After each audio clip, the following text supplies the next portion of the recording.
Oh ya, Baik, silakan Mbak Menuk.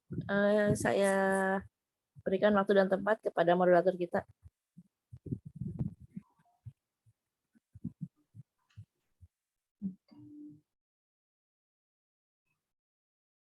Assalamualaikum warahmatullahi wabarakatuh. Ini selamat pagi, ibu-ibu dan kawan-kawan sekalian. Pada kesempatan ini kita akan mengadakan acara bincang-bincang dengan Ibu Siti Fadila. Barangkali teman-teman udah pada tahu ya siapa Ibu Siti. Mungkin saya bisa perkenalkan sedikit. Beliau itu adalah sebelumnya menjabat menjadi Menteri Kesehatan zaman Pak Susilo Bambang Yudhoyono ya Ibu ya, kalau nggak salah ya. Jadi pada kesempatan ini Ibu akan kira-kira kita mau bicara tentang bagaimana sih kita hidup di zaman COVID seperti ini. Ya. Mungkin saya bisa bagaimana ya, Ibu, barangkali saya bisa menanyakan nih sebelumnya gitu. Ini kira-kira kapan sih Bu akan selesai COVID ini, Bu? Oh ya. Assalamualaikum warahmatullahi wabarakatuh. Anda bisa dengar suara saya? Bisa, Ibu. Bisa. Oke. Pertama-tama kenalkan saya Bu Siti Fadila Supari yang diundang oleh Mbak Sally dari KIPI untuk berbincang-bincang pada pagi hari ini. Nah, kita sudah 2 tahun ya hidup bersama COVID dan kita waktu itu kita dirundung ketakutan karena karena banyaknya informasi-informasi dari medsos maupun media internasional yang sangat menakutkan tentang COVID itu. Dan sekarang kita merasakan bahwa semuanya sudah berlalu. Walaupun banyak korbannya, tetapi korban-korban tersebut adalah orang-orang yang mempunyai komorbid. Biasanya mempunyai komorbid. Sebetulnya Indonesia tidak terlalu berat lah masalahnya, cuman ya harus berat gitu kelihatannya. Jadi ada suatu kerisauan kapan COVID ini berakhir. Menurut saya sih sebetulnya kalau pandemiknya sudah berakhir, walaupun tidak pakai deklarasi, tidak pakai statement, tidak pakai persyaratan apa-apa. Karena kalau kita mengatakan bahwa pandemik itu sudah berakhir itu harus pakai izin dari WHO. Nah, Indonesia belum dapat izin dari WHO untuk mengatakan bahwa pandemik COVID di Indonesia itu sudah selesai. Tapi kalau kita melihat sekarang pasien-pasien ini menurun terus. Hari ini lebih rendah daripada kemarin, kemarin lebih rendah daripada kemarinnya lagi lebih rendah daripada kemarinnya lagi, terus turun penderitanya. Dan penderita yang tercatat turun terus itu pun juga belum tentu betul karena COVID-nya sekarang tampilan klinisnya sangat berbeda dengan yang dahulu. Yang waktu itu Delta itu banyak sekali kematian pada orang-orang yang punya komorbid, terutama orang sakit gula, orang sakit jantung dan sebagainya. Nah sekarang tidak terlalu banyak, yang kena pun juga tidak terlalu banyak, dan yang kena itu adalah karena kovarian, jadi subvarian dari Omicron. Seperti Anda ketahui semua, Omicron itu jinak tetapi sangat menular. Nah, tampilan klinisnya seperti apa? Seperti flu biasa. Dan orang-orang penderita tidak perlu ke rumah sakit kalau tidak ada komplikasi. Jadi banyak sekali yang sakit ya istirahat aja di rumah 5 hari, 6 hari kemudian sembuh dan kembali ke kantor. Nah, hal ini akan terus berlangsung, Ibu. Hal ini akan berlangsung, kata mereka bahwa COVID ini seperti COVID, barangkali dengan subvariannya akan berlangsung sampai tahun 2030. Maka kita harus baik-baik untuk menghadapi COVID ini. Jangan terlalu tegang, juga jangan terlalu santai, tapi kita menyesuaikan. Kalau sekarang menurut saya sudah reda, ketakutan kita sudah hilang, kabar-kabar yang menakutkan dari COVID sudah diganti dengan ceritanya Sambo ya. Jadi COVID-nya kalah, nggak ada lagi COVID. Ternyata yang menghilangkan COVID dari media itu adalah Sambo, cerita-ceritanya Pak Sambo itu lebih menarik. Saya lihat ibu-ibu dari pagi sampai siang sampai petang, sampai pagi lagi menunggu kabar telenovela Sambo. Nah itu saya kira semua ibu-ibu merasakan itu. Orang saya juga saya ikutin terus seperti melihat film series. Nah, itu maka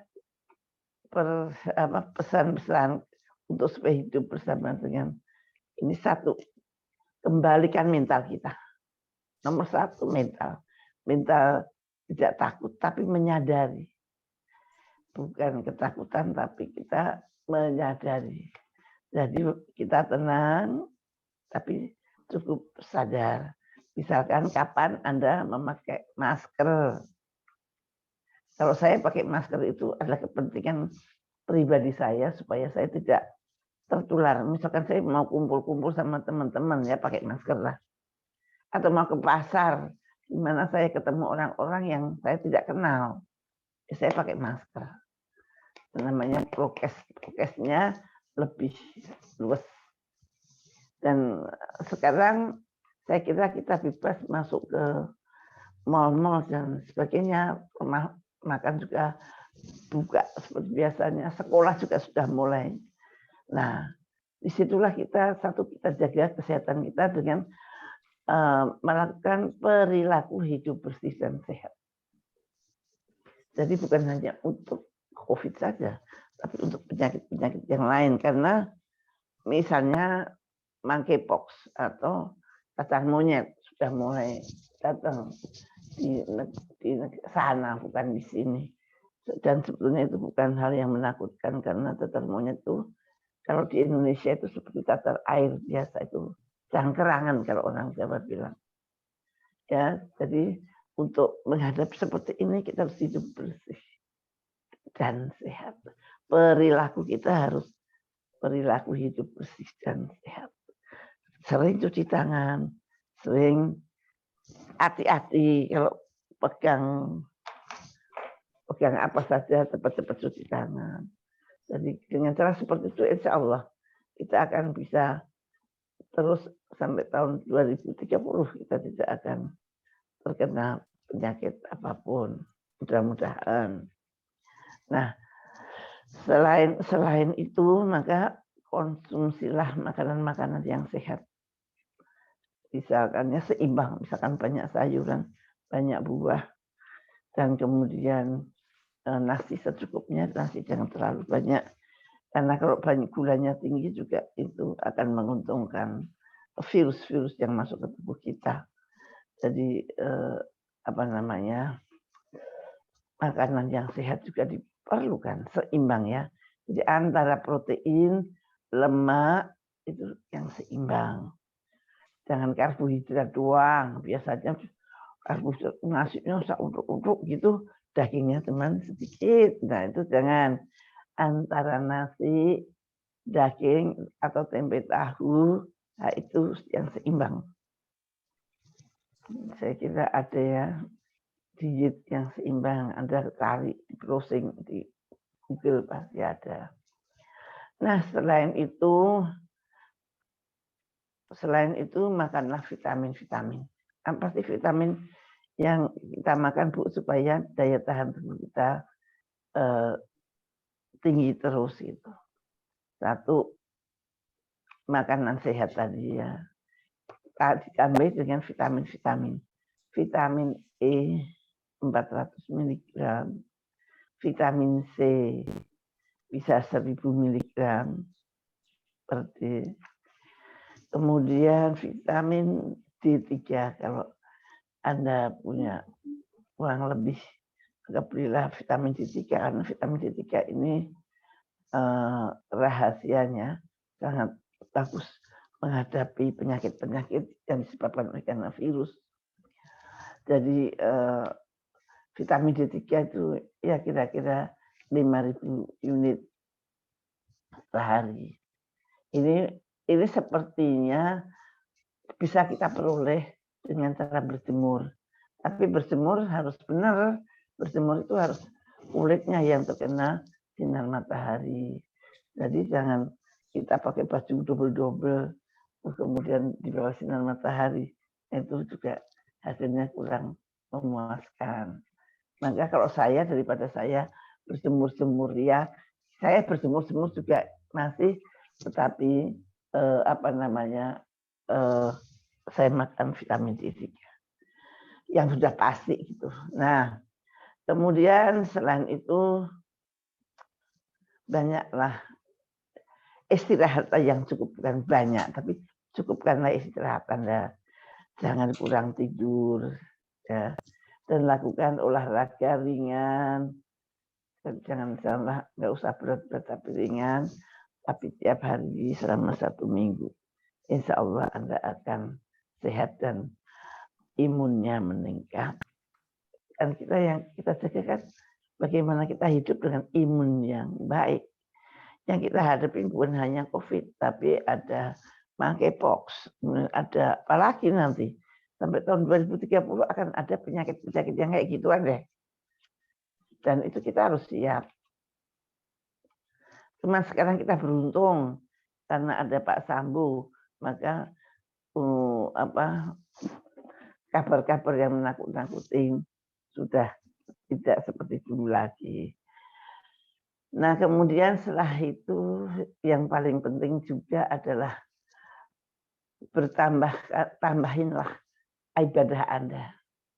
Dekatkanlah diri Anda pada Tuhan Yang Maha Esa dengan cara masing-masing. Dan kalau orang yang beriman, insya Allah akan mendapat tuntunan dari Allah Subhanahu Wa Taala. Mudah-mudahan. Dan keteguhan iman itu akan mempengaruhi daya tahan tubuh kita, mempengaruhi imunitas kita. Imunitas kita jadi kuat. Virus yang mau masuk gak jadi masuk kalau kita kuat luar dan dalam. Saya kira sekarang tidak perlu lagi kita ngomongin tentang virus-virus COVID. Ya mungkin Anda harus tahu ada subvarian ada A4, A5, AB, A4 segala macam. Itu don't worry, nggak usah mikirin yang AB.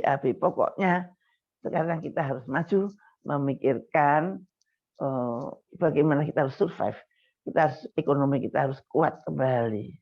Karena ke depan ini ada krisis ekonomi sedunia.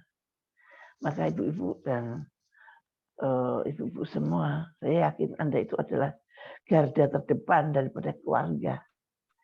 Sekarang kita harus siap-siap, jangan sampai keluarga kita terpuruk.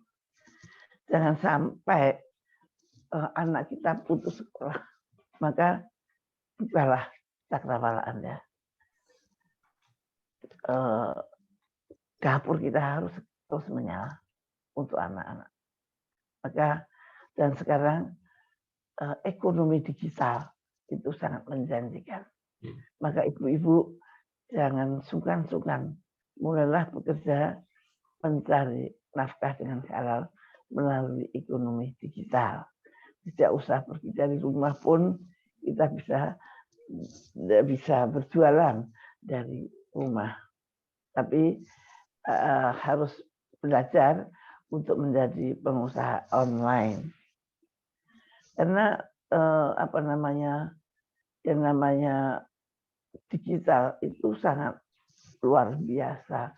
Dan Indonesia saat ini saat menghadapi COVID yang mulai mau hilang, terjadi ledakan dari ekonomi rakyat yang melalui ekonomi digital. Dan saya mengatakan alhamdulillah Tuhan selalu mengajari umatnya dengan cara-caranya sendiri.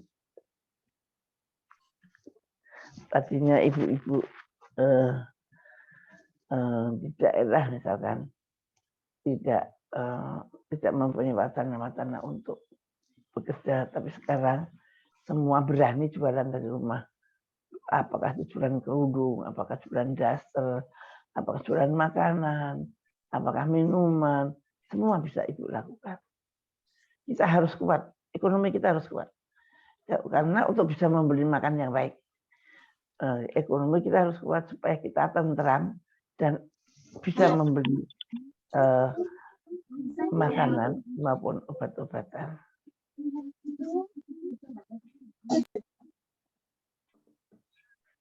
Halo? Iya, Ibu. Udah, masih ya, masih bisa.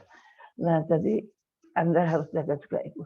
Menjaga berlangsungnya ekonomi Anda sama pentingnya dengan menjaga kesehatan Anda. Anda sehat, kalau nggak punya uang juga akan susah. Kalau Anda punya uang tapi Anda tidak sehat juga susah. Maka untuk happiness, maka Anda harus pertahankan itu. Sehat dan bisa mencari uang. Dan itu harus Anda mulai dari sekarang. Mulai dari sekarang. Sekarang masih belum untung, masih belum, ini nggak apa-apa. Terus mulai. Dan jangan ragu-ragu dan jangan mundur. Pasti insya Allah nasib akan berubah.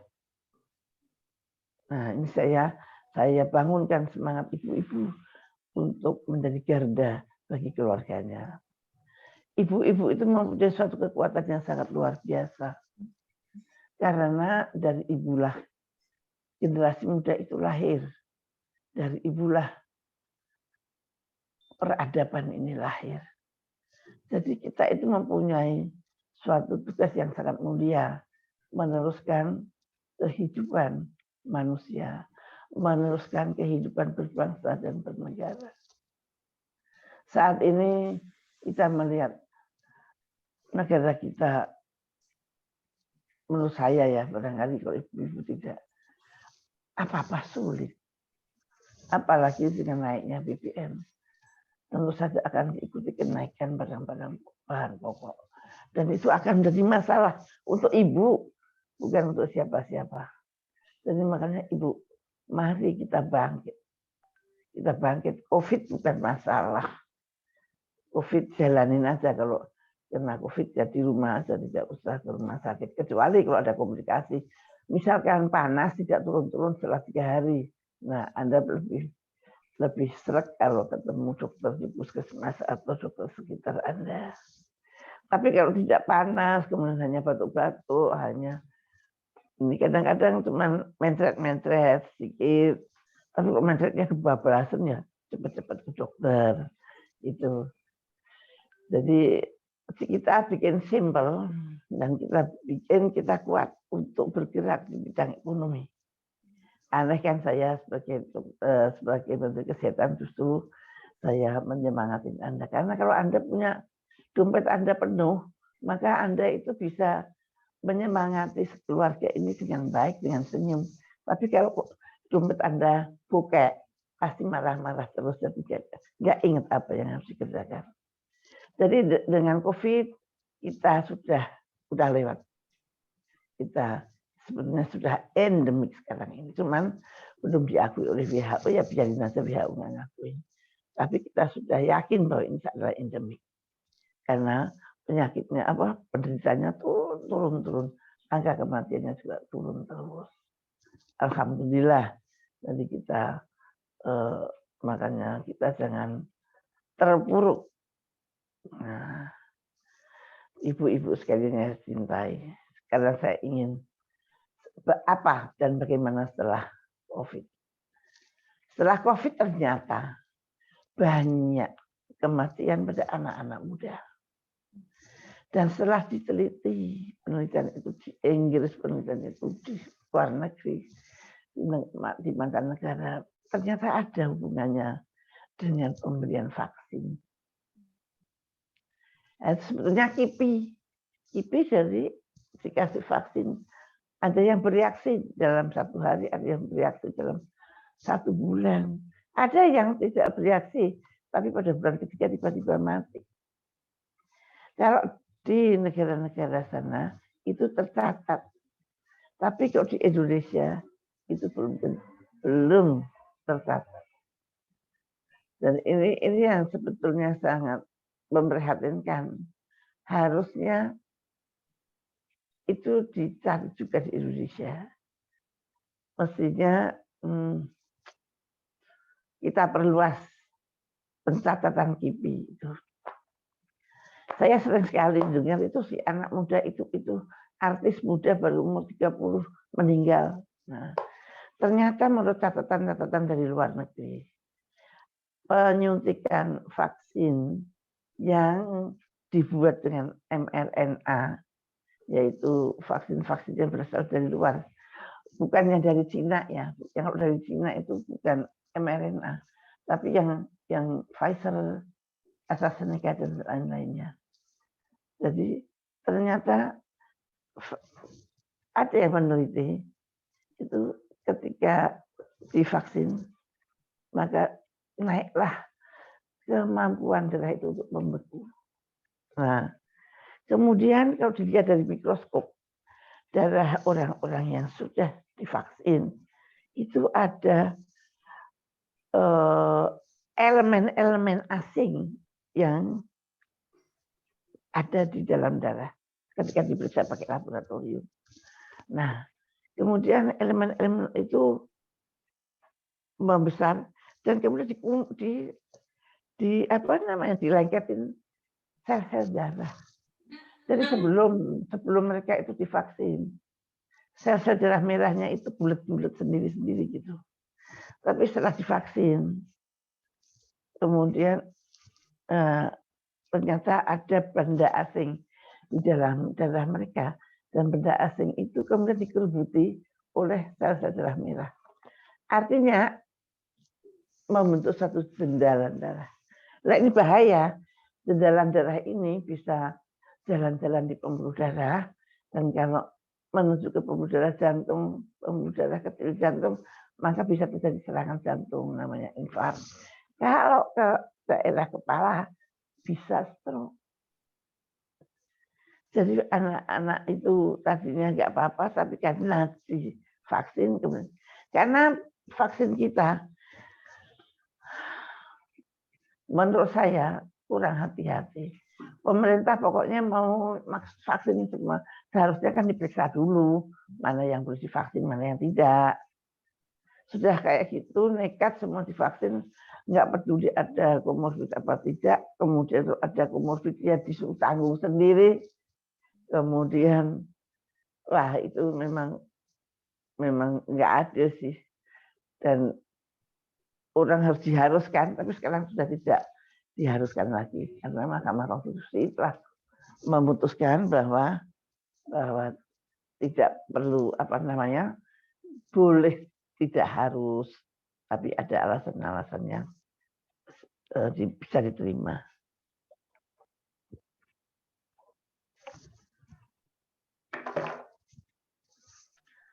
Ya, jadi itu. Jadi sekarang yang kita amati adalah efek dari vaksin. Efek dari vaksin akan mulai setelah 1-2 tahun divaksin, baru akan kelihatan nanti. Banyak orang sakit apa, umurnya berapa. Sekarang banyak sekali sudah disinyalir, banyak sekali anak-anak muda yang meninggal mendadak. Nah, kemungkinannya seperti yang saya ceritakan tadi, akibat dari vaksin, terus kemudian tidak dicatat KIPI, itu timbulnya setelah 3 bulan.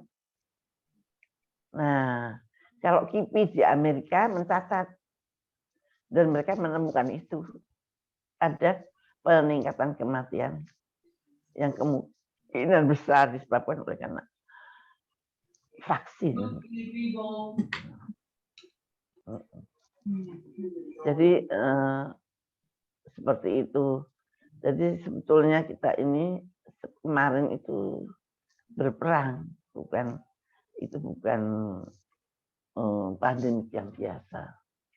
Tapi itu pandemi dan kita dipaksa-paksa harus gini, harus gitu, harus gini, harus lockdown, setelah lockdown kemudian rakyatnya harus disuntikin vaksin. Harus begini, harus begitu dan semuanya diharuskan dan kita mau. Ya itu yang berat kita mau. Dan konsekuensinya mestinya KIPI harusnya giat. KIPI nggak bergerak, malah KIPI selalu defense. Kalau dilaporin pasti, itu bukan KIPI, kan sudah lebih dari 2 kali 24 jam. Loh, siapa yang mengatakan KIPI harus 2 kali 24 jam? Kalau satu minggu, kemudian setengah minggu, 2 minggu, 4 minggu itu ada gejala, ya mestinya masih harus dicatat. Bukannya dibilang saya hanya yang 2 hari saja. Nah, jadi itulah ibu-ibu cerita singkatnya pandemi COVID di Indonesia. Saya juga kehilangan anak saya, kehilangan kakak saya, kehilangan sepupu saya. Ada 3. Tapi semuanya mempunyai komorbid yang jelas. Ada yang kebanyakan ada diabetes. Jadi virus COVID itu ada, betul-betul ada. Cuman penyebarnya yang sangat misterius. Nah, untuk itu kita mempunyai cara-cara. Yang mudah-mudahan dengan cara-cara itu kita bisa mengatasinya. Nah, saya kira saya akan lebih menjawab pertanyaan-pertanyaan dari audiens. Oke, saya serahkan kembali kepada Ibu Moderator. Baik, Ibu terima kasih banyak atas penjelasannya. Barangkali kawan-kawan ada yang ingin bertanya untuk Ibu. Saya persilahkan speakernya jangan di-mute ya, untuk yang mau bertanya. Ini sambil menunggu pertanyaan, Ibu, barangkali saya mendahului dulu. Yeah. Ini pertanyaan dari dulu gitu ya, Bu ya. Ini untuk yang sudah terlanjur vaksin dan kemudian terkena KIPI. Ada nggak, Bu, cara untuk mengatasinya, Bu? Tergantung. Kadang-kadang orang itu tidak merasa, misalkan pembuluh mengental. Ya. Kan orangnya nggak kerasa. Iya, betul. Nah, nggak kerasa, terus kemudian karena dia nggak kerasa ya dia olahraga, dia lari-lari segala macam, sehingga jendalan itu lari-lari. Oh. Begitu lari-lari kemana-mana, kalau sampai ke otak ya stroke mendadak. Kalau berhentinya di pembuluh darah yang besar dan bisa menyumbat, maka dia juga akan stroke dimanapun dia berada. Jadi kadang-kadang pasien itu tidak mengira kalau sudah ada. Jadi olahraga itu mungkin olahraga yang sifatnya soft gitu ya, Bu ya, seperti jalan kaki gitu ya, jangan terlalu keras gitu ya. Ya, olahraga harus loh ya. Istirahat yang cukup, olahraga yang memadai. Jadi jangan terus di rumah terus nanti kalau Anda tidak bergerak, darahnya juga mengental. Ya. Gerakan yang cukup saja. Oke, Bu. Memang rata-rata kan orang tuh tidak sadar ya, Bu ya. Jadi habis vaksin terus kemudian ternyata tensinya meningkat, terus gula darah meningkat. Nah, ini kan sebetulnya adalah KIPI ya, Bu ya. KIPI seharusnya. Tapi KIPI-nya tidak mau. Nah, ya udah, makanya kalau Anda aktivis KIPI, sekarang alihkan Anda mencatat orang-orang yang meninggal. Kalau ada anak muda, biasanya anak muda meninggal, tanya sudah divaksin apa, kapan. Gitu. Ada nanti kita bisa mampunya. Oh iya, baik.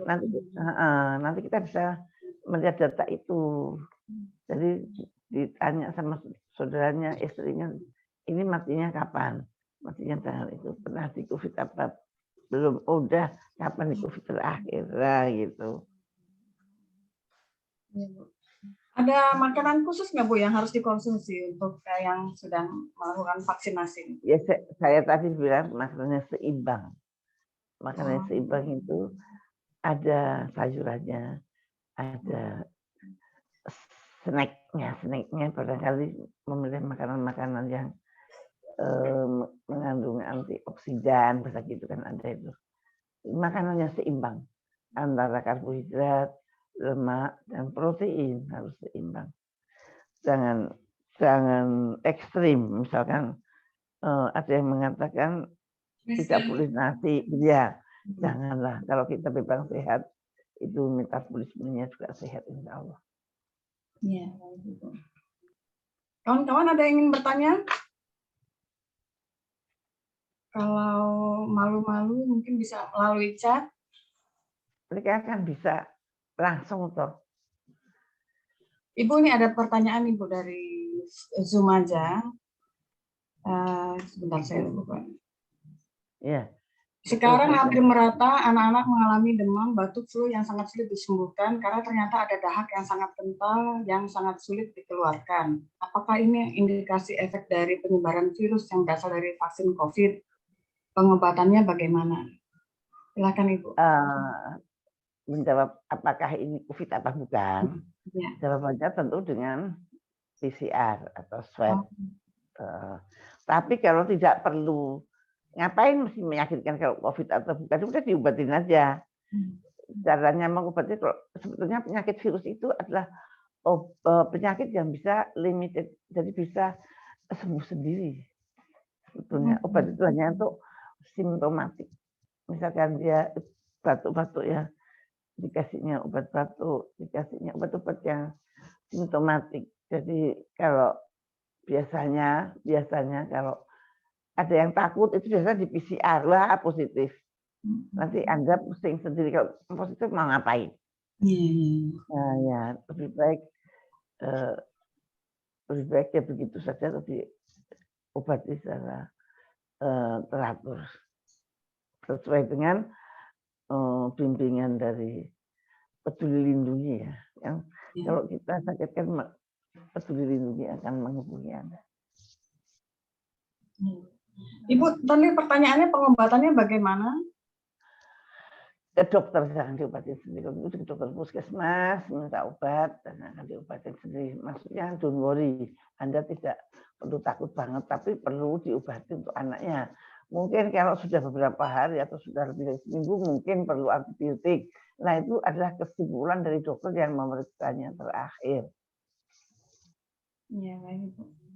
Saya hanya ngingetin, kalau memang kayak gitu, ya kita ke dokter yang tahu melihat penanganan COVID.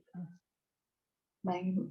Ibu, ini ada pertanyaan lagi berikutnya dari Yayasan Peduli Alfa Rizky. Melihat penanganan korban KIPI saat ini, kira-kira apa yang bisa dilakukan oleh para korban KIPI ini? Menurut saya organisasi KIPI sekarang mempunyai tugas untuk mencatat pasca booster. Pasca booster.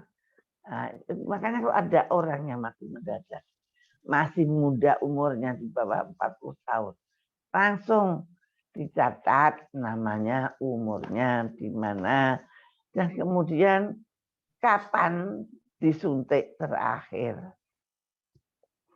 Nah, itu kapan disuntik yang terakhir dengan apa? Misalkan, oh ini disuntik booster 2 minggu yang lalu menggunakan Pfizer lah misalkan. Ya, itu tugas organisasi itu yang menurut saya, walaupun berat, tapi itu tepat itu. Jadi Anda nanti bisa ngomong, wah ini KIPI-nya terjadi setelah 1 bulan. KIPI-nya terjadi setelah 2 minggu. Jadi KIPI itu bukan hanya dua apa ya namanya? Biasanya kalau KIPI 2 kali 24 jam, terus bukan di KIPI, ya nggak begitu. Kalau akibat apa namanya? Akibat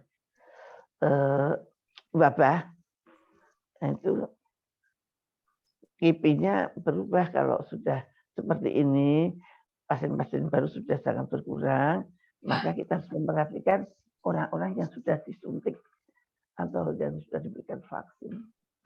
Yang sebetulnya vaksin-vaksin tersebut belum pernah diberikan pada manusia dan tidak pernah diberikan pada manusia. Sehingga manusia sedunia yang diberikan vaksin itu seperti untuk coba-cobaan aja. Untuk Indonesia lebih banyak vaksin dari Cina. Udah? Oke. Siapa lagi? Bu, untuk sekarang ini kan kata Ibu sudah mencapai ke endemi ya Bu ya. Itu apakah akibat dari sudah tercapai herd immunity seperti yang dikatakan dari para nakes itu Bu? Atau akibat dari mana Bu? Apa karena masyarakat sudah lebih kebal, akibat dari gaya hidup yang makin membaik itu bagaimana Bu? Bagaimana pertanyaannya? Kan sekarang kita sudah landai gitu ya Bu ya untuk tingkat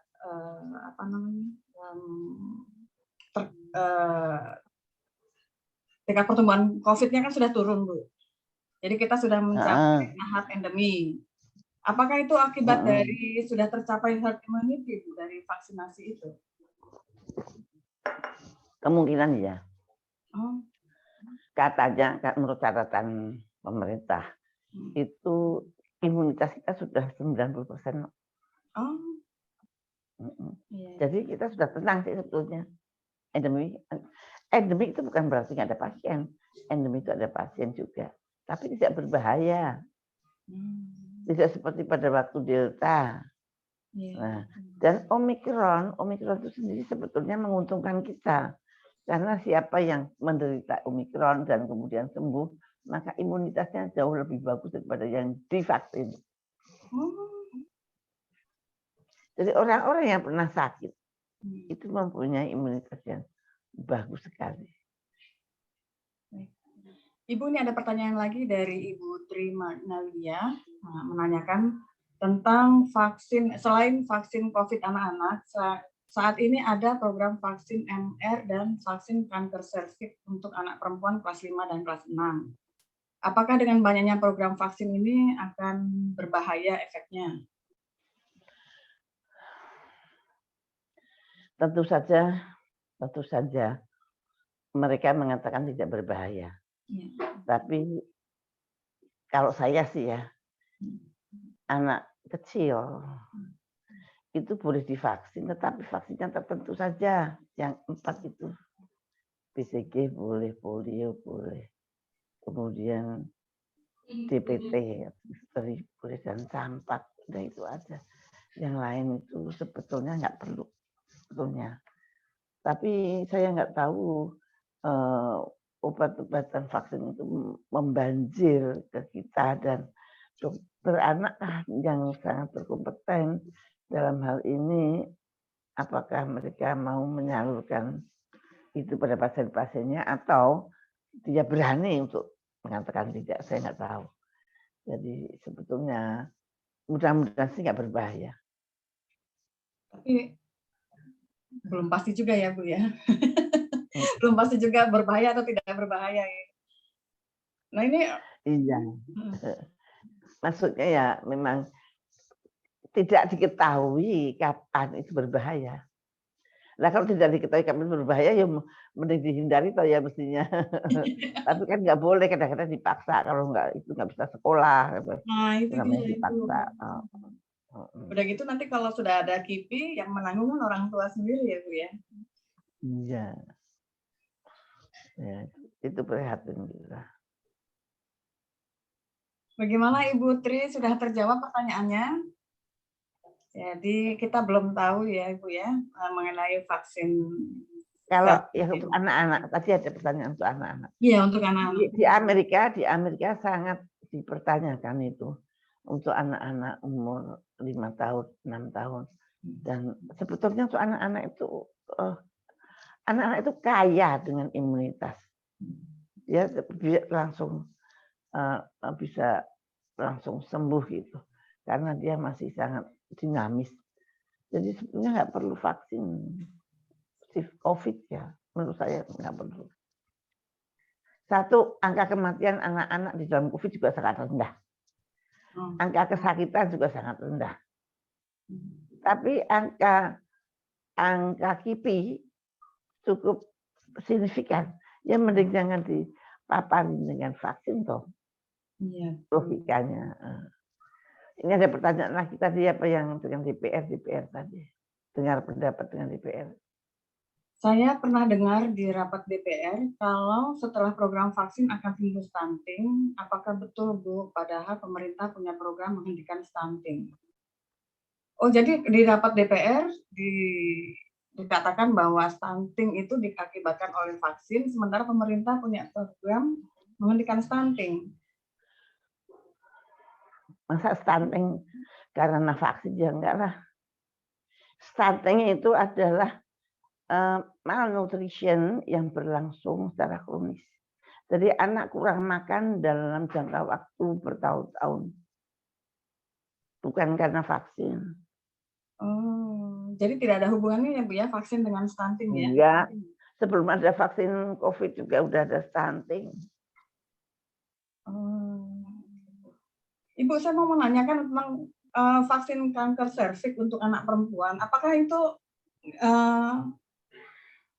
ya Bu ya, diperlukan ya Bu? Soalnya saya mendengar bahwa kanker serviks itu biasanya terkena kepada orang dewasa. Kemudian apakah anak-anak perlu kanker serviks? Mereka sangat memasarkan vaksin kanker serviks ini. Iya. Dan apa namanya? Dan sasarannya adalah untuk anak-anak yang sudah mens. Yang betul. Pakai bunga-bunga juga boleh.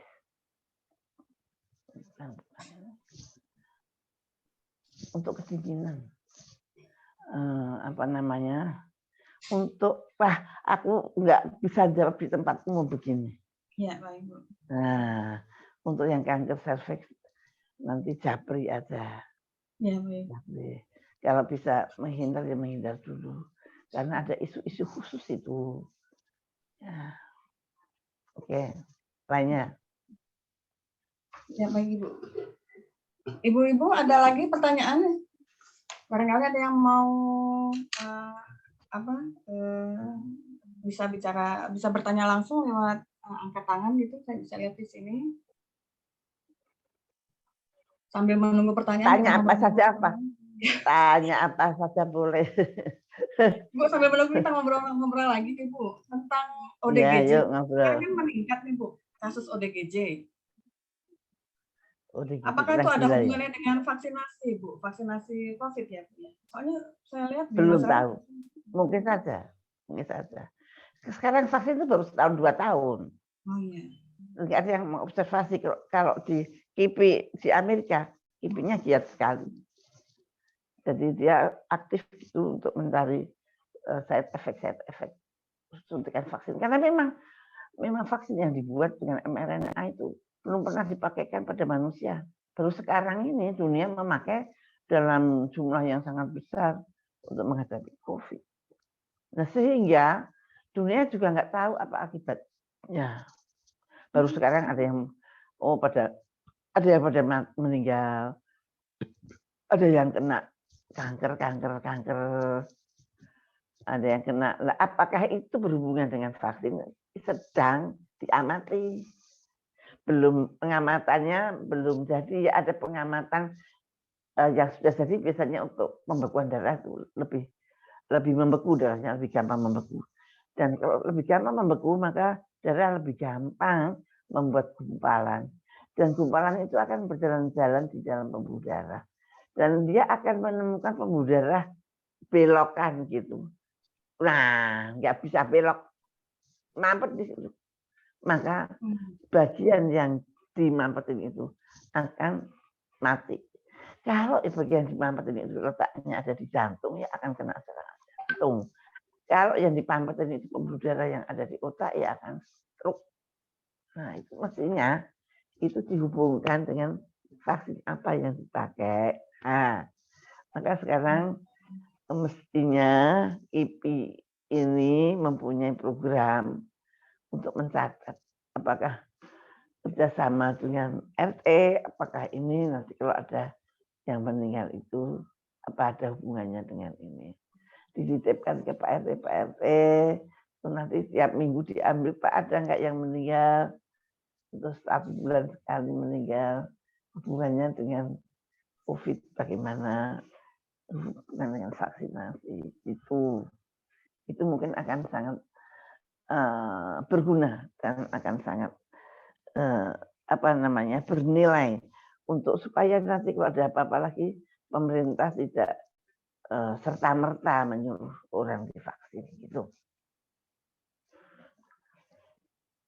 Baik. Ibu, untuk tes untuk kita tahu pembekuan darah, bahwa darah kita membeku atau enggak, itu ada tes khusus nggak, Bu? Kalau misalnya ada tes khusus, Satu sering tidak bergejala, Kalau yang tahu yaitu periksa darah. Misal aku pusing-pusing, dia dulu aku nggak pernah pusing-pusing gitu ya. Nah, terus cek darahnya. Nah, dari situ akan kelihatan. Diperiksa D-dimernya. Atau diperiksa kemampuan pembekuan darah juga bisa di apotek-apotek. Kayak Prodia begitu, lab-lab yang besar. Tanya apakah ada kelainan pembekuan darah saya. Nah, gitu. Nah, Ibu divaksin kapan? Saya divaksin seminggu yang lalu. Nah, saya nggak pakai kain misalkan. Jadi nggak bisa nolongin yang lain. Ngerti ya jawaban saya? Iya, baik, Bu. Jadi kita datang saja ke lab atau apotek gitu ya, terus nanti minta tes kemampuan pembekuan darah namanya. Ke Prodia. Oh, ke Prodia. Nama tesnya tes kemampuan pembekuan darah ya, Bu? Ya, D-dimer biasanya, tapi itu mahal ya. D-dimer atau dengan cek darah kecil saja, mungkin mereka sudah bisa melihat. Minta Bapak untuk memeriksa pembekuan darah. Itu aja. Nanti kalau misalnya ternyata darahnya memang membeku, kembali lagi ke itu ya, Bu, untuk penyelesaiannya kembali ke makan makanan yang bergizi, olahraga yang teratur. Kadang-kadang nggak bisa. Kalau udah misal di dimer itu normalnya itu di bawah 500.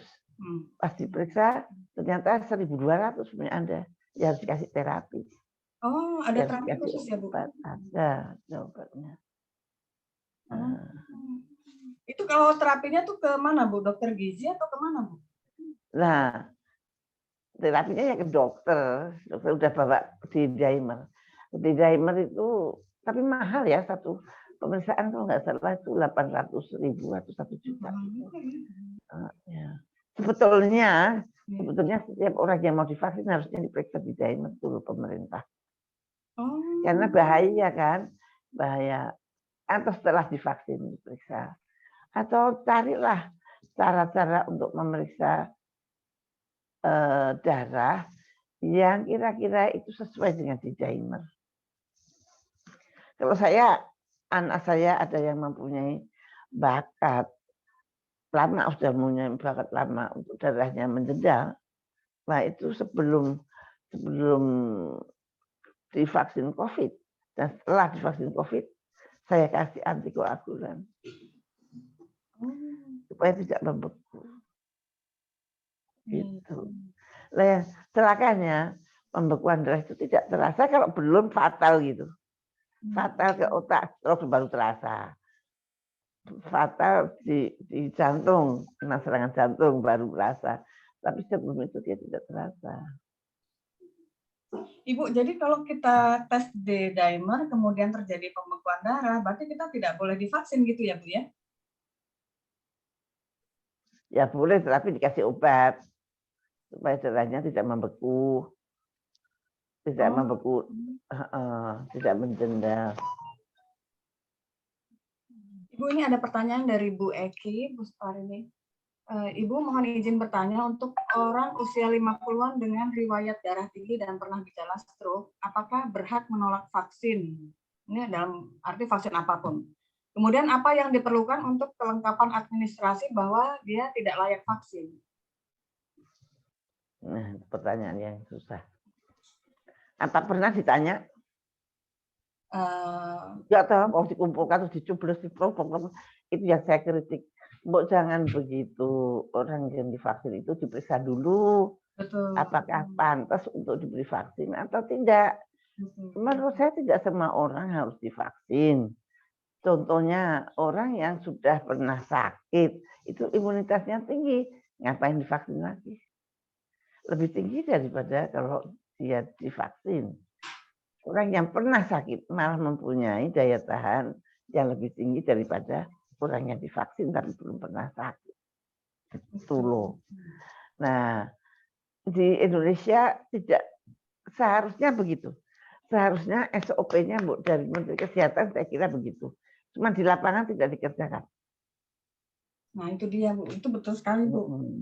Karena almarhum suami saya itu sudah stroke 2 kali, kemudian dia juga punya ring di jantung, tapi oleh dokter Departemen Kesehatan, Ibu, tetap diwajibkan untuk vaksin. Oh, ada apa dia? Dia Padahal kena dia stroke 2 kipinya. kali, ya, tapi suami saya menolak, Bu, waktu itu. Cuma dari Ya, dokter, iya, Departemen Kesehatan ini memaksa terus, Bu, untuk terus dia langsung laksanakan vaksinasi COVID. Apa namanya, disuruh bikin pernyataan. Akhirnya bikin pernyataan, iya, bahwa dia tidak mau divaksin. Tapi kata dokter ini, padahal dokter Departemen Kesehatan loh, Bu, yang bilang ke dia, katanya udah biasa kok orang stroke vaksin, nggak ada masalah gitu. Enak aja. Termasuk komorbid itu. Kalau stroke lagi, apakah mereka menanggung? Nah, itu. Ya. Cuma kan kita masyarakat umum melihatnya, oh ini dokter dari Depkes nih, berarti pasti lebih tahu dibanding kita-kita yang umum. Ya Jadi, enggak lah. Enggak. Ya Anda mesti sering mengatakan begini dengan orang-orang yang ahlinya. Oh, nanti jadi untuk menyelamatkan rakyat-rakyat kecil. Dan sekarang KIPI lebih baik mencari tahu apakah benar ada peningkatan kematian setelah vaksin gitu. Berburu orang mati di RT. Nah, kalau ada anak muda meninggal mendadak, ya. hanya itu. Kebanyakan itu yang terjadi di luar negeri. Kalau mereka langsung mencatat, pencatatannya kan bagus. Yeah. Oh, ini dulu divaksin ini. Oh, ini mati divaksin itu. Oh, ini mati divaksin itu. Oh, ini mati vaksin itu. Nah, itu ketahuan. Nah, itu yang saya ceritakan tadi, ada penelitian yang mengumpulkan ribuan pasien yang sudah divaksin dan ternyata ada perubahan di dalam morfologi darahnya. Darahnya dulu bulat-bulat, mencar-mencar, cantik itu. Tiba-tiba sekarang berwarna pucat dan kemudian ada benda-benda asing yang dirubung oleh sel-sel darah merah. Itu hasil penelitiannya orang Italia, orang Korea. Itu. So far sampai sekarang belum tahu apa itu benda asing dan bagaimana akibatnya. Ya kita nunggu aja hasilnya seperti apa. Jadi benda asing itu sih belum ketahuan ya Bu, itu apa? Akibatnya belum ketahuan, apalagi penyelesaiannya ya Bu ya. Dan nanti akibatnya seberapa gitu belum. Yang jelas ya kalau benda asing itu dirubungin sama butir-butir darah merah, lama-lama kan menggerombol kayak kacang gitu. Iya. Nah itu yang bisa menyumbat pembuluh darah yang kecil. Kan itu aliran darah itu kayak sungai mengalir terus nggak henti-hentinya, kalau berhenti kita mati tuh. Nah terus mengalir. Nah begitu mengalir kan dia ikut aliran itu. Dan kemudian kalau ada belokan ya dia belok. Nah belokannya itu kalau sempit ya berarti ngumpetin aliran. Nah itu yang kita prihatinkan. Nah, mudah-mudahan Indonesia termasuk yang sedikit kipinya, mudah-mudahan. Bu, yang namanya menyumbat itu berarti bisa ke organ mana saja ya Bu ya? Dia bisa ke ginjal, ke hati. Bisa. Dengan manifestasi klinis yang berbeda-beda. Ada teman saya yang tiba-tiba muncul kanker di ginjal. Nah, apakah ada hubungannya dengan itu? Yang masih dicari. Kebetulan dia rajin banget pakai booster. Udah tua aku pakai booster. Nah, gitu. Itu untuk yang lansia-lansia itu. Ini. Jadi yang terancam KIPI itu adalah anak-anak muda dan lansia. Lansia yang lebih dari umur 60 tahun. Ibu barangkali kalau mengenai infertilitas setelah vaksin bisa juga ya Bu ya? Dengan penyumbatan di... Ya, itu juga dicatat bahwa terjadi infertility, jadi gangguan hormonal pada pemberian vaksin. Itu infertility bisa terjadi pada laki-laki dan pada perempuan dengan pemberian vaksin mRNA. Iya. Saya lihat juga ya kasus mungkin itu aku bukan menuduh ya. Saya menganalisa masa kayak begitu itu kebetulan kan enggak. Karena mereka sangat kepingin depopulation, dia kepingin populasi ini tidak banyak banget. Dia pengen dengan cara apapun juga untuk mengurangi jumlah penduduk bumi ini. Dan pada tahun 2010 Bill Gates Foundation itu mengumumkan bahwa dia bisa mengendalikan population dengan vaksin. Nah, gitu. Waktu itu saya kaget banget, bukannya vaksin itu untuk merendahkan angka kematian, karena dengan vaksin itu kita bisa ngapa-ngapain, maksudnya bisa jaga-jaga tidak lebih parah. Gitu. Loh, kok malah bisa mengendalikan populasi itu gimana? Batin saya waktu itu. Dan ternyata kemungkinan besar vaksin yang dimasukkan itu adalah vaksin yang menurunkan fertilitas. Jadi Bill Gates sendiri sudah memberitahu ya Bu ya bahwa memang tujuan dari vaksinasi adalah depopulasi ya Bu. Ada ya, dia sendiri mengatakan bahwa saya menemukan vaksin untuk depopulation. Ibu, ini saya juga perhatikan Ibu. Sekarang ini kasus meninggal akibat MAH itu melonjak sekali loh Bu. MAH itu kan perlukaan di lambung. Ada kira-kira mungkin nggak Bu penyebabnya dari situ? Karena kan kalau misalnya terjadi penyumbatan di pembuluh darah di lambung, kemudian pecah, itu kan jadinya MAH ya Bu ya? Terus? Ya maksud saya ada hubungannya gitu Bu, antara orang-orang yang meninggal dengan diagnosis akibat dari MAH dengan vaksinasi yang sekarang sudah gencar. Sekarang malah booster kedua loh Bu digencarkan. Belum ada datanya di Indonesia. Harusnya KIPI. Orang mati semua ditanya sudah booster apa belum. Iya. Nanti kan ketahuan. Iya. Oh ternyata sekian persen dari yang mati itu semua sudah di booster, misalkan gitu loh. Nanti ada angkanya. Iya. Coba dicoba begitu. Jadi tiap RT tiap itu harus ada yang mencatat atau dilaporkan atau cari laporan. Mestinya biasanya harus proaktif sih.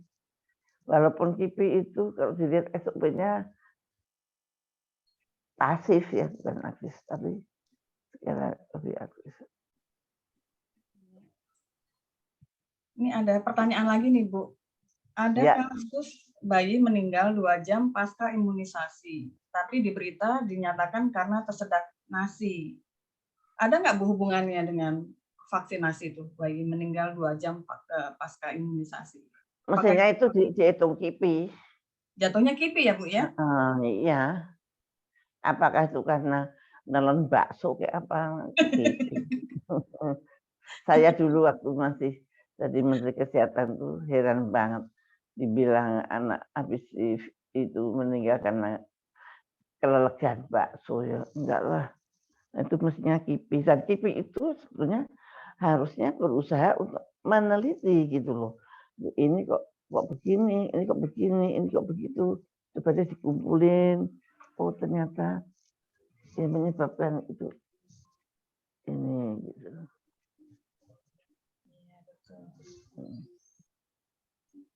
Ibu-ibu ada pertanyaan lagi yang lain? Kita pindah ke mana nih? Ibu, ini saya lihat kan di masyarakat masih ada yang ketakutan sekali, Bu, dengan COVID, takut terinfeksi dan sebagainya gitu. Nah, ini untuk ketakutan yang amat sangat dengan COVID, kemudian ada hubungannya dengan turunnya daya imun ya, Bu, ya. Jadi sebaiknya kita yang biasa-biasa aja lah gitu ya. Cuma masyarakat nih, terutama di lingkungan sekitar rumah saya nih, sangat ketakutan gitu, Bu. Mereka sudah booster 2 kali, mungkin malah kepengen booster ketiga kali, keempat kali, saking takutnya. Ini akibatnya di sini jadinya malah tingkat COVID meningkat, Bu, di daerah rumah saya nih. Gimana? Jadi di lingkungan tempat tinggal saya ini, itu tingkat COVID kan tinggi, Bu. Nah, itu saya perhatikan karena tetangga-tetangga saya ini demikian ketakutan dengan COVID yang disebut dengan apa, Bu? Psikosomatis ya, Bu, ya, istilahnya ya? Enggak. Apa sih? Pertanyaannya apa? Jangan kamu jawab sendiri. Pertanyaan saya, apakah ada hubungannya, Bu, ketakutan dengan COVID ini dengan ketakutan akan COVID dengan tingginya tingkat infeksi COVID di daerah saya? Ya, jadi orang yang ketakutan, orang yang kekhawatiran dia amat sangat itu menurunkan imunitas tubuhnya. Maka mereka itu membuat kita takut dengan medsos. Wah, kalau kena COVID pasti mati, padahal enggak. Cuma 3% matinya. Gitu. Jadi dengan ketakutan itu dan dengan kekhawatiran yang amat sangat, maka akan terjadilah penurunan daya tahan tubuh. Dan kalau daya tahan tubuh menurun, maka akan gampang benar-benar terkena COVID.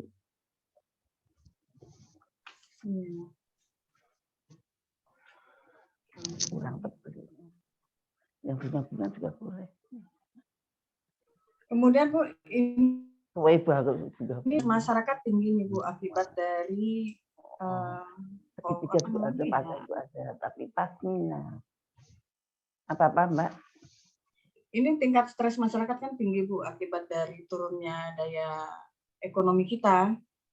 Nah, akibatnya kan akibatnya itu malah imunitas kita kan jadi turun, Bu. Ibu ada strategi nggak, Bu, untuk mengurangi rasa stres gitu, misalnya dengan ya itu saya bilang bagaimana? Ibu harus segera bangkit. Ibu harus segera bangkit. Jangan menunggu uluran tangan orang. Harus bangkit untuk menegakkan ekonomi, menegakkan dapur Anda supaya mengepul. Karena dengan Anda fokuskan, Anda berusaha di bidang ekonomi, maka imunitas Anda itu akan naik. Orang yang bersemangat, orang yang mempunyai harapan, maka imunitasnya akan naik. Tapi kalau kita, sekarang udah bapaknya di PHK, kita nggak bisa ngapa-ngapain, nangis doang lah, itu tambah sakit. Nah, ayo bangkit, nggak usah mengasihani diri sendiri. Kita harus bangkit untuk bisa hidup, menghidupi anak dan suami. Loh, itu hebatnya perempuan. Perempuan itu mempunyai tenaga ekstra kalau sudah punya anak. Nah, makanya ayo jangan berlama-lama menangisi nasib. Ayo cepat bangkit. Banyak laki-laki yang PHK, bukan ibu doang. Gitu. Iya, betul. Ya, pada bulan Agustus katanya yang sakit apa itu? Bulan Agustus. Ini loh ada pertanyaan. Periode Agustus hingga sekarang banyak yang sakit, umumnya batuk dan demam. Cuaca juga tergolong tidak stabil, cenderung sering mendung dan hujan. Apakah ini mempengaruhi daya tahan tubuh, Bu? Nah iyalah, kalau orang yang sakit itu daya tahan tubuhnya itu turun. Kalau daya tahan tubuhnya bagus ya nggak akan sakit. Gimana sih pertanyaannya? Apa maksudnya apa pertanyaannya tadi? Apakah ada Ya, hubungannya dengan? ya, apakah cuaca itu juga? Apakah cuaca mempengaruhi daya tahan tubuh? Oh, kondisi cuacanya. Ya, Ya, nggak ada penelitian. Kondisi cuacanya berarti semua orang dong. Oh, yang sakit bukan tidak semua orang. Yang sakit kan cuma orang yang sakit aja. Yang daya tahan tubuhnya turun. Kalau karena cuaca semua orang turun ya semua sakit. Ternyata tidak semua orang kena cuaca itu begitu. Memang cuaca akhir-akhir itu sangat tidak enak. Tapi bukan berarti menurunkan imunitas. Ibu, jadi kalau selama kita tidak mendapat izin dari WHO bahwa kita sudah melewati masa COVID, itu kita akan terus seperti ini ya, Bu, ya? Maksudnya terus dengan kewajiban vaksinasi, terus kemudian juga kewajiban pakai masker dan sebagainya, itu akan terus ya, Bu, ya? Sampai WHO menyatakan stop gitu ya, Bu, ya? Oh iya, ya nggak. Kalau pakai masker sih itu tergantung kita sendiri. Kalau saya sih pakai masker karena kebutuhan saya nggak mau ketularan orang. Misalkan saya ke pasar, orang kan banyak itu, bukan hanya COVID. Gitu. Ibu, ada pertanyaan lagi dari Ibu Tri. Kasus HIV semakin meningkat. Apakah karena kerusakan imun akibat dari vaksin COVID yang bisa menimbulkan AD? Belum ada penelitiannya. Anda boleh mengira-ngira, tapi kalau mengatakan yes dan tidak itu harus ada bukti risetnya.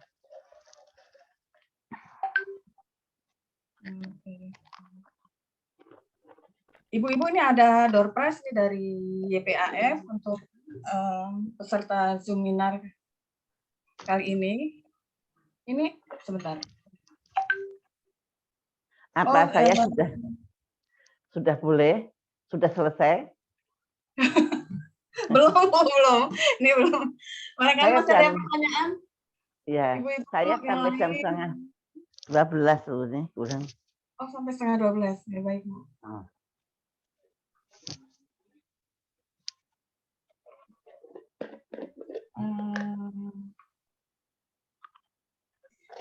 Ibu, sambil menunggu nih pertanyaan dari yang lain, saya mau bertanya nih Bu tentang pembekuan darah. Itu kan sebetulnya penyakit-penyakit itu kan akibat dari pembekuan darah ya Bu ya, awal mulanya ya? Enggak. Salah satu aja.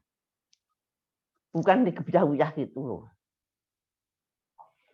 Saya tadi cerita bahwa ada orang-orang yang sakit itu biasanya di dimernya naik. Mantuku itu juga sampai 2.000, padahal normalnya di bawah 500. Sepupu saya sampai 20.000, terus meninggal. Itu salah satu akibat. Akibat yang lain banyak banget. Jangan karena itu semua kematian enggak. Itu jangan mati mendadak di jantung atau mati mendadak karena stroke. Itu biasanya disebabkan oleh karena pencemaran darah itu. Itu. Jadi sebetulnya kalau sudah divaksin, kemudian seharusnya periksa itu di dimernya. Kalau di dimernya tinggi banget, ya ditunggu bisa turun apa enggak. Kalau nggak bisa turun, ya harus dikasih obat untuk menurunkan darah itu supaya tidak membeku terus. Karena berbahaya gitu. Dan kalau misalnya dia tidak bisa turun juga nih Bu, berarti tidak bisa dilakukan vaksinasi ya Bu ya? Biasanya turun. biasanya turun. Ada yang naik sementara atau kemudian turun lagi gitu juga ada. Oh. Berarti kalau misalnya kita melakukan tes pembekuan darah kemudian ternyata positif, berarti kita harus lakukan rutin pemeriksaan ya, Bu ya? Mahal, satu orang 1 juta.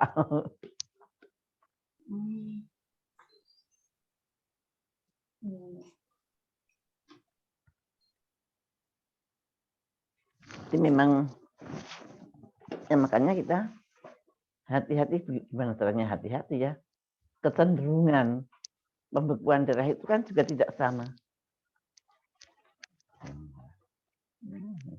Ibu, ada pertanyaan dari Ibu Eki. Pembekuan darah ini sama nggak dengan darah kental? Ya, sama. Kalau darahnya membeku tuh kamu lihatnya kental.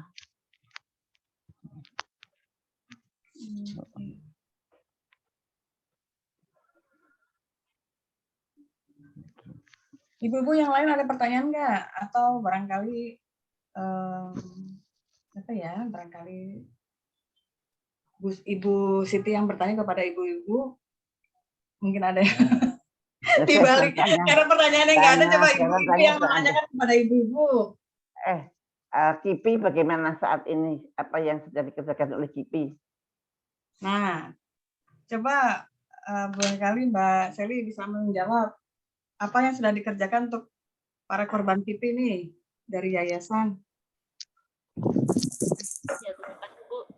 Sementara ini kami baru yaitu yang tadi Ibu katakan pendataan. Jadi sejauh ini kami baru bisa mendata, kemudian seperti biasa memberikan donasi bagi korban-korban yang kami anggap diduga KIPI. Ada korban yang meninggal dan juga ada korban yang kulitnya melepuh pasca vaksinasi atau lumpuh gitu. Jadi ya baru 2 hal itulah yang baru bisa kami kerjakan Bu, seperti itu. Tolong dicatat vaksinnya apa, itu hari keberapa. Ya, kami memang tiap tahun selalu memperbarui data gitu Bu. Jadi dari korban itu nanti kami cari tahu biodata korbannya, kemudian vaksinnya apa, gejalanya apa, seperti itu. Jadi baru sederhana sih memang Bu gitu. Tapi ya jalan sedikit pelan-pelan gitu karena keterbatasan sumber daya manusia kami juga. Gitu. Ya. Di Amerika pun juga mereka mengatakan hanya bisa menjangkau 1% dari kejadian. Coba, apalagi kita. Mereka yang banyak uang, ada dananya, itu cuma bisa menjangkau 1%. Karena semua orang yang kena KIPI tidak lapor. Karena kalau lapor percuma. Gitu. Sehingga mereka tidak lapor. Jadi yang Anda temukan itu sebetulnya hanya sekian persen dari keseluruhan yang terjadi.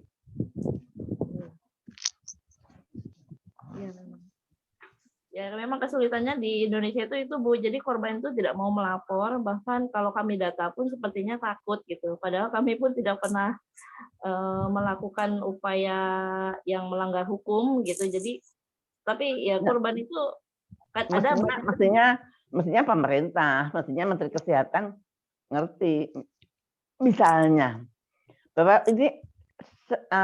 ini vaksinasi. Kemudian dia secara random, kalau tidak punya uang banyak, secara random apa sih yang terjadi di masyarakat? Setelah di booster sudah 2 kali, apa sih yang terjadi untuk side effect-nya? Bukan menunggu KIPI. Nah, seharusnya pemerintah bertanggung jawab seperti itu. Nah, kemudian setelah dia booster, akibatnya kayak apa?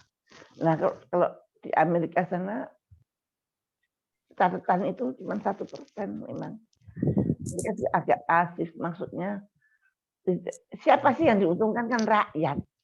Nah, mestinya kalau ini kebutuhan rakyat, mestinya pemerintah itu mengadakan. Gitu. Jadi otomatis kalau udah di booster, terus kan lagi 2 minggu lagi kontrol, 2 minggu lagi kontrol, 2 minggu lagi kontrol, 3 bulan misalkan. Ya tapi itu mesti biayanya besar banget kan. Orang juga belum tentu mau kalau nggak kerasa apa-apa ngapain kontrol. Ya itu memang KIPI itu satu medan yang sangat sulit.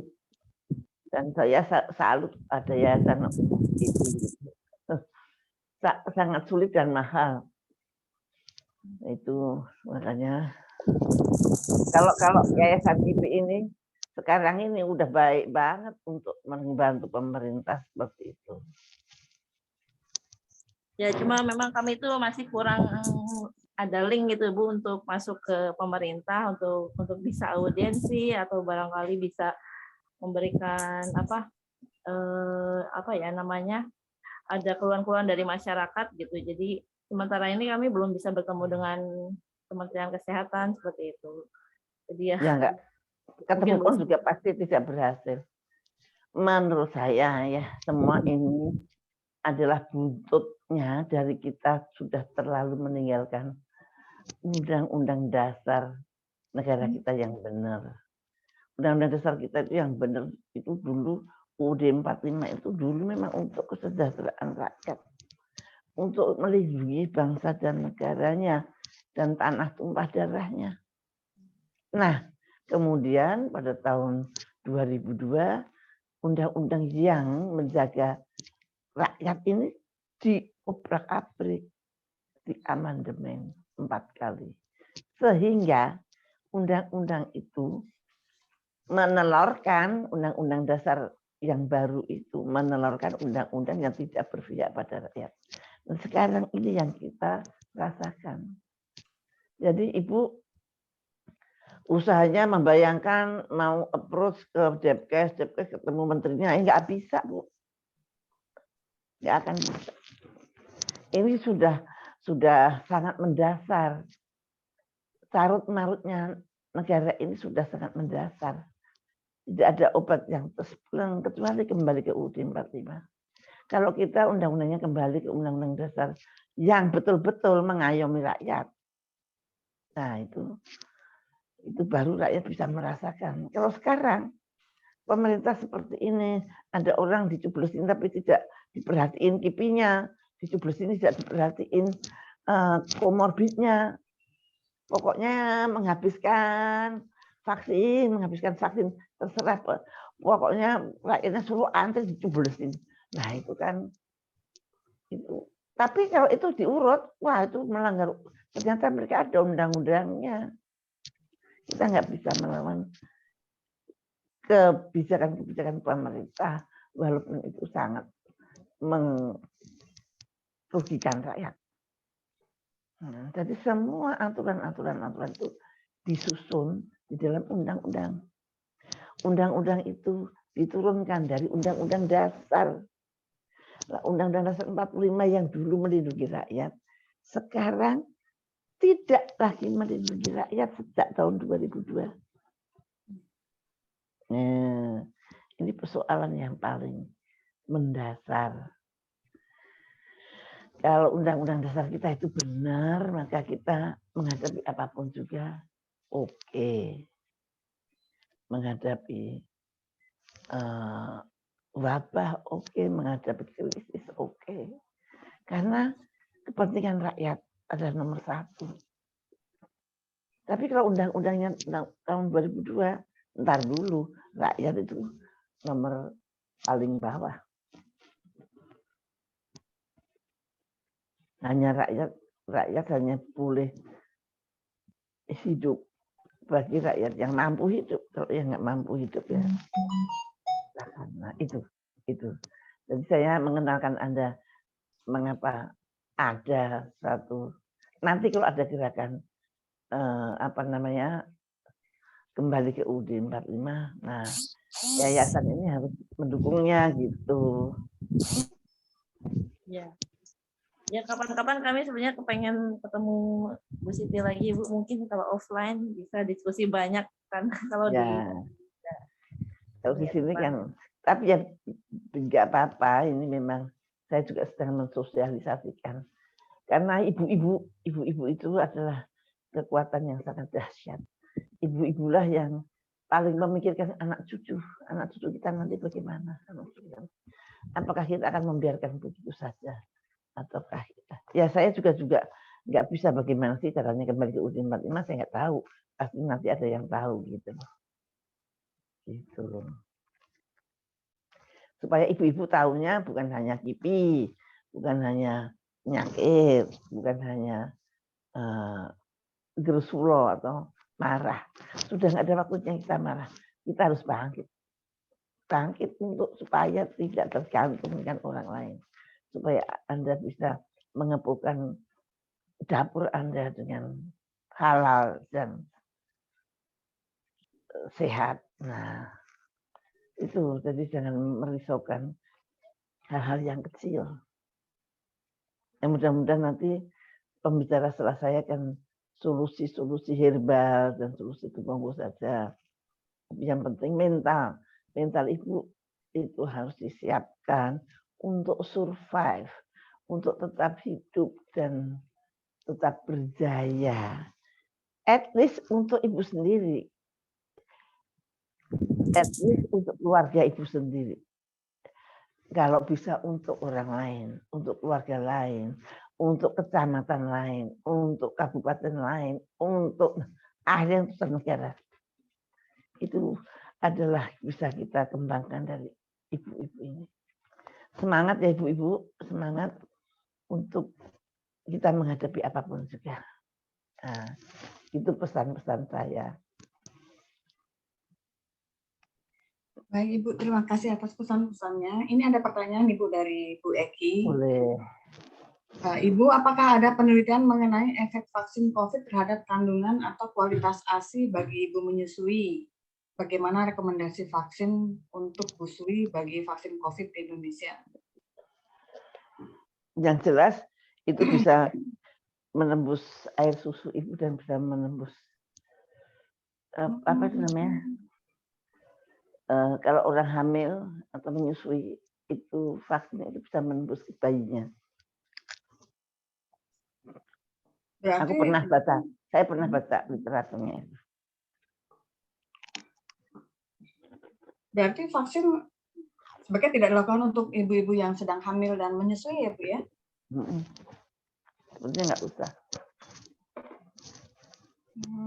Tapi kalau di Indonesia kayaknya ada aturannya, hamil keberapa.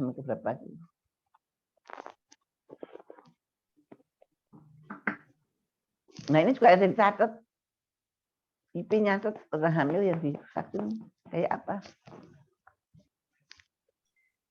Apa berarti keguguran itu akibat dari vaksin bisa nggak Bu? Oh, nggak bisa dikatakan begitu. You ngomong begitu nanti dimarahin orang banyak. Kemungkinan itu bukan disebabkan. Kemungkinan bisa mempengaruhi. Tapi bukan pasti disebabkan oleh itu. Nanti dibilang hoax. Oh iya. Tapi berarti termasuk ini ya Bu ya, mungkin bisa dicatatkan oleh yayasan mengenai ibu-ibu yang keguguran, apakah ada melakukan vaksinasi atau tidak gitu. Ya KIPI nyatet, KIPI bagian nyatet. Tapi catatan Anda akan menjadi suatu hal yang sangat berharga. Betul. Sekarang giatkan aja pencatatan, nggak usah memberikan santunan dan sebagaimana. Udah terlalu banyak kalau mau menyantuni orang yang kena KIPI. Tuh barangkali Mbak Seli sebagai ketua yayasan bisa dipertimbangkan. Ini usulan saya. Lebih baik untuk pencatatan. Iya. Sepakat saya Bu. Karena udah banyak sekali sih Bu kasus KIPI. Ya udah jam 11.30 kurang 8 menit.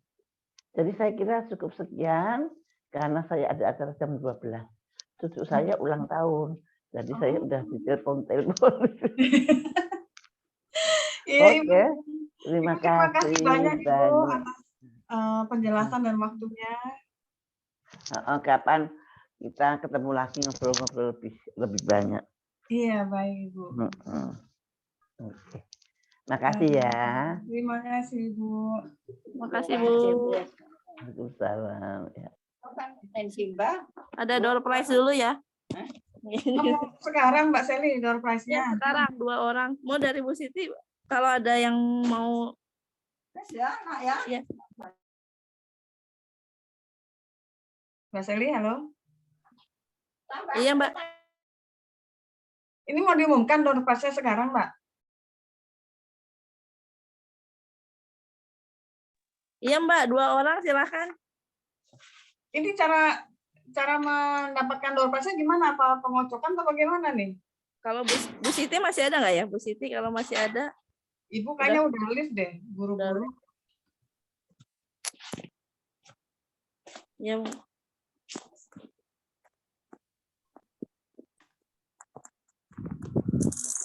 Sekarang udah 21. Yang tadi aja Mbak dipilih 2 orang penanya yang kira-kiranya bisa inilah Ini ada Zumaja, ada pertanyaannya kira-kira menurut silakan.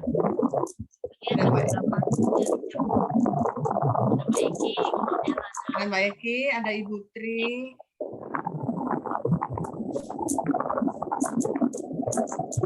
Ini Mbak Seli aja deh yang milih deh, aku bingung jadinya. Kan bisa kelihatan di situ tuh siapa saja penanya-penanyanya.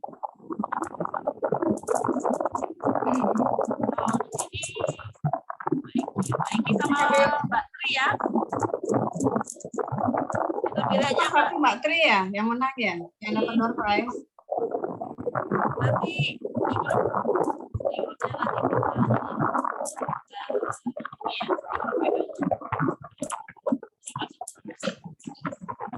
dengan Mbak Iki yang dapat door prize dari karya Pak Otak. Mbak Seli ini suaranya nggak kedengaran ya. Jadi satu Mbak Tri yang dapat, kemudian satu lagi siapa Mbak? Mbak Eki. Mbak Eki. Ya. Ini Mbak Eki bilang katanya jangan aku katanya. Mbak Eki. Ada ini satu lagi, Mbak Penny Oktaviani. Penny Oktaviani. Hore, selamat Mbak Eki dengan Mbak Penny dengan Ibu Tri dapat door prize dari yayasan. Kita alamatnya ya, di chat aja di sini.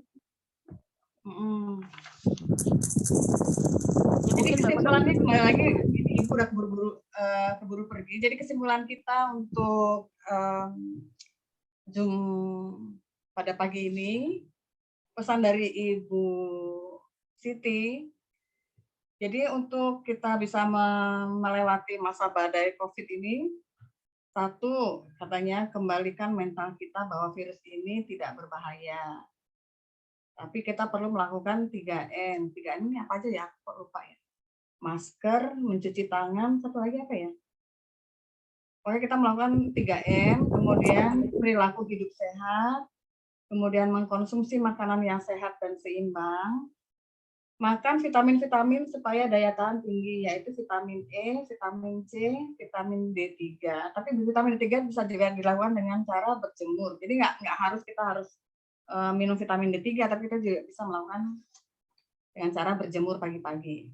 Kalau saran saya jam 7 sampai jam 8 itu the best deh kalau kita mau berjemur. Lebih dari itu kita cuma dapat kulit hitam aja. Tapi manfaatnya sudah berkurang. Kemudian selanjutnya kita lakukan istirahat yang cukup, olahraga ringan yang rutin, dan terutama adalah memperkuat iman. Bahwa apapun yang terjadi, yang kita alami saat ini itu adalah sudah takdir dari Allah, jadi kita mohon petunjuk untuk bisa melewati masa-masa sulit seperti ini. Karena kita tuh menghadapi resesi dunia. Itu memang benar. Satu dunia tuh sekarang sudah masuk ke masa resesi, termasuk kita. Jadi itu yang apa ya? Yang paling mengerikan ya kalau buat aku sih, yaitu menghadapi resesi ekonomi. Iya betul, sesuai rukun iman yang keenam, yaitu iman. Iman kepada takdir ya. Sudah apa ya? Ya memang seperti inilah. Dan untuk mengurangi depresi, sebaiknya kita perkuat ekonomi. Karena memang kan di masa sulit seperti ini tuh pasti yang kena imbas itu adalah ekonomi. Sementara ekonomi itu penting untuk kita bisa apa sih namanya ya, bisa keluar dari stres dan depresi akibat dari COVID. Nah, ini Ibu menyarankan bagi ibu-ibu untuk fokus memperkuat di ekonomi digital melalui ya mungkin kalau yang punya apa namanya, punya bisnis bisa dipromosikan lewat ekonomi digital.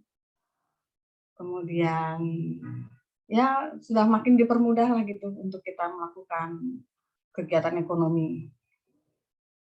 Yang nggak punya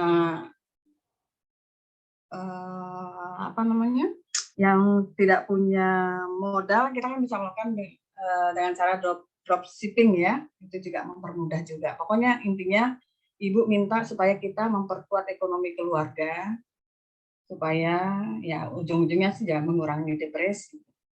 Karena pasti dengan PHK di mana-mana seperti ini, stres keluarga itu akan tinggi, sama ya kita lah gitu sebagai istri ya. Ini Mbak Feni, jadi tadi disebut namanya karena mendapat door prize dari yayasan. Selain itu juga Ibu Tri juga mendapat door prize. Nanti bisa minta tolong dituliskan di box ini nomor WA-nya supaya bisa dihubungi oleh panitia untuk pemberian door prize-nya. Gitu ya Mbak Seli ya, lewat WA ya, minta nomor WA-nya supaya bisa dihubungi. Cuma nanti sore ya kita masih ada sesi kedua jam 15.30.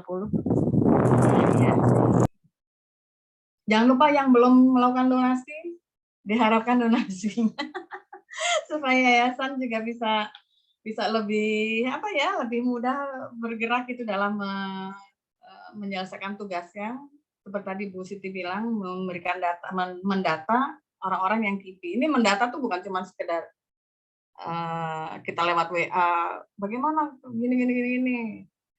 Seringkali dari yayasan juga harus datang kepada para korban KIPI. Jadi kita melakukan pendekatan secara apa ya Mbak istilahnya ya, secara kekeluargaan gitu. Karena kan orang belum tentu langsung mau lewat WA. Siapa yang nanya-nanya gitu kan pasti pikirannya. Atau dia polisi lagi yang nanya. Jadi seringkali dari yayasan tuh harus datang. Dan untuk datang kan pasti butuh biaya. Apalagi nih Mbak Seli, coba barangkali ada yang bisa ditambahkan dari yayasan kepada ibu-ibu nih. Sementara itu ya, atau mungkin ada yang mau bertanya lagi. Mungkin yayasan dulu aja ya, karena intinya sudah. Iya. Mungkin ada saran buat seminar mendatang, kira-kira apa?